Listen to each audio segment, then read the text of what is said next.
The best way to describe this episode is to let Dylan describe it. Mass head game is what that was. I thought we were going to start this season from the Audi Mark perspective, just as the overtime contingency switched off. I thought we were going to pick up right after that, but instead we open with Any Mark in the elevator 5 months later. And I think it was a brilliant move. We follow Any Mark, who is off balance. He doesn't know what is going on, and neither do I. The only person that knows what's happening is Milchick, and he's an unreliable source. But he does offer some clues. Lumen has had a PR problem, and I pretty much put lipstick on a pig to make it work. The episode begins with Any Mark, who returns to work, and he immediately runs to the wellness center to find Casey/Gemma, his Audi's wife. But the office is gone. There's only the waiting room. But we see a man in the background, probably the new head of security. This is important because we don't know whether or not Devin and Audi Mark have gone public about Gemma. But Lumen now knows that Any Mark learned about Casey because Mark is standing in the wellness center. The second thing Mark does is rushes to the office to see his co-workers, but they've been changed out. We have Gwendolyn, Dario, and Mark W. Milchick quickly enters, and he has not changed. He comes bearing the gift of balloons from Mark, but Mark just wants to know where his friends are. Milchick will explain when they get to his office, for now the pressing concern are the balloons.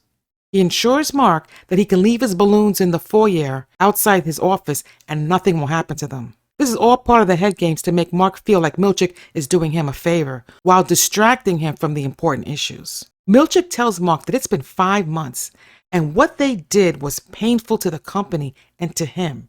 And he turns this whole thing on himself, making himself a victim. I too was wounded by it, but we must be cut to heal, mustn't we? They enter his new office that used to belong to Miss Cobell. He's been promoted, taking over Cobell's job.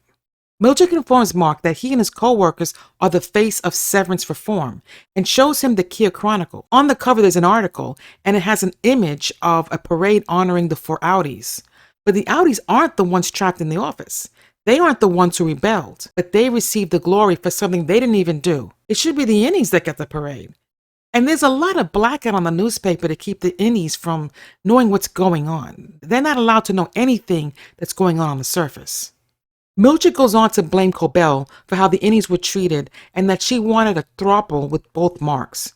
Mark doesn't know what Milchick is going on about. He's just desperate to know where his co-workers are. It seems that with all the bad press, the Audis refuse to return to work, except his Audi. Your Audi insisted on returning. In fact, he begged us to let him back right away. And there is only one reason for that. For Audi Mark, Any Mark is the only chance he has to get his wife back. Milchick tells him he can't get his co-workers back. They're not going to return. But from how Mark dumps the balloons in the hallway, there's a determination there. He's going to find a way. Miss Wong is the deputy manager, and she's taking Milchick's old job as she starts the ball game where they tell each other things about themselves. But why is there a child there? Mark asked Milchick about that earlier, but he didn't get an answer. Could it be to lessen the chance of violence? Last season, Dylan bit Milchick. That won't happen with a child. And she's probably not severed. None of these management types are.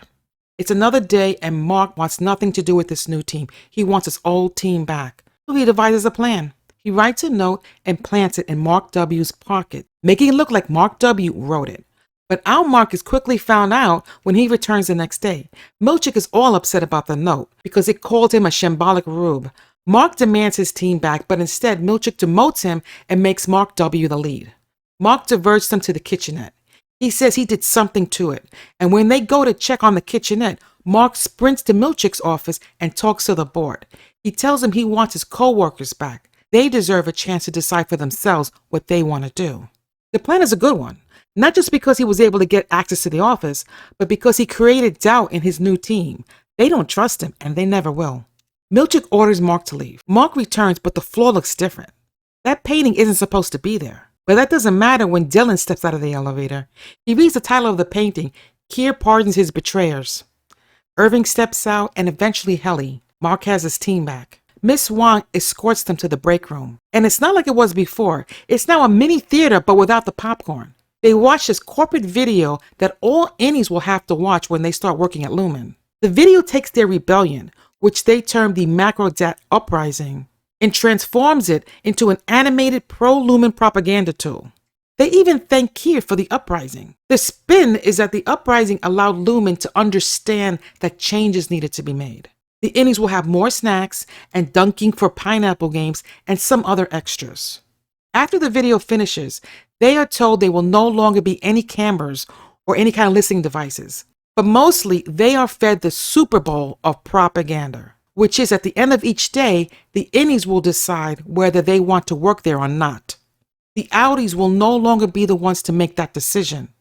But the reality is that the innies are not deciding whether or not to work. They are deciding whether or not to exist. That's a big difference. Because in the end, most people will choose life over death. And thus Lumen has passed the responsibility onto the victims themselves. Dylan is anxious to know what happened up top. Mark tells him about the author being his brother-in-law, seeing Miss Cobell, and most importantly, that Miss Casey is her outie's dead wife. Ellie, on the other hand, lies. She said she lived alone and saw only the gardener, which strikes Irving kind of odd. Seeing a gardener at night didn't seem to make much sense to him. She didn't want to tell them that she's a Kier, and Irving is not ready to tell a story. Instead, he's talking about leaving. It's not our world up there. Mark and Helly talk. She wants to help Mark find Casey, but not for outie Mark.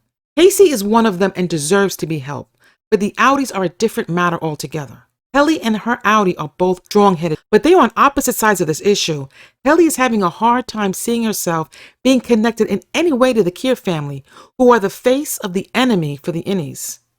She tells Mark that they are not the same as their outie and owe them nothing. However, she agrees to stay and help find Casey. And plus, her and Mark still have a thing for each other, even though they're trying to downplay it. What the? Meanwhile, Irving tells Dylan about Bert's husband. He is depressed. The light he once had is gone. Then he confides in Dylan about the hallway his outie keeps painting over and over again. He wants Dylan to find it. And with that, Irving is ready to leave Lumen forever. Dylan won't let him go, though. Irving is his friend, and he tries to keep Irving from jumping off the ledge. Miss Wong calls Dylan to Milchick's office. He doesn't want to leave Irving, but he has to. Milchick is having trouble with his computer. It's still registered to Miss Cobell. He's trying to get it fixed when they walk into the office. He tells Dylan that his wife's name is Gretchen, and then plays one of his classic mind games. He apologizes for not listening to Dylan's needs, then lays out a map of a new room they are renovating. It's called the Outie Family Visitation Suite. Dylan wants to know if this means he's going to see his family. Milchick says, If you take the name of the room at face value, I'd say yes. But that's not a definitive yes. Sounds like a scam to me, like the 2 paintings from last season. He then asks Dylan to not tell the others so that they won't feel resentment. And of course, he says it in a way as if he's looking out for Dylan's best interest. This unfinished suite is like a carrot dangling in front of Dylan, and it has the added bonus of having the lie fester between Dylan and his friends. In the end, Irving returns. He's not ready to leave. Mark has his team back. He is all happy and smiles. It all feels back to normal when Casey's image flashes on the screen. And it's an interesting dichotomy. The episode begins with Mark searching for Casey with wellness being gone, and it ends with Casey appearing on his screen. Putting the pieces together throughout this episode, it's clear that after the innies exposed Lumen, the company was forced to make changes, or at least give the appearance of making changes. They have a very good PR team. They changed the narrative. They don't want to address the enslavement of these people. Innies will never see the sun, walk the beach. They can't even go to the store and buy something they want. They labor but don't enjoy the fruits of that labor. But that's never discussed. And to reduce any chances of talking about the real issues, Lumen won't let the innies go up top. They have a parade, but the innies can't go. That's because the company doesn't want the world to understand what the elevated experience is really like. They don't sleep, they don't rest. Therefore, the company gives a big parade with the outies and changes the conversation. They turn the innies' desperation into a celebration. Lumen has spun it in their favor. The most insidious thing is putting the onus on the innies to decide to work. It's done in a way to make it seem like it's their idea. Lumen says, if they don't want to work, then don't. But Milchick and the company don't acknowledge the finality of that decision. If the innies quit the job, how do they change their mind? They can't. And I am very interested to see up top. Devin and Mark know Gemma is alive. And since all we've seen this episode is what the innies see, we're not aware as of yet if there's any issues up top. Maybe people are protesting. Maybe they haven't fallen for the Lumen propaganda. Maybe the people are clamoring to meet the innies. There is so much to unpack, but I really enjoyed the season opener. It was great. And we're left with questions like, what happened to Miss Cobell? How are they going to find Casey? I don't know which direction they're going to go, but I look forward to seeing what happens next. Thank you for watching.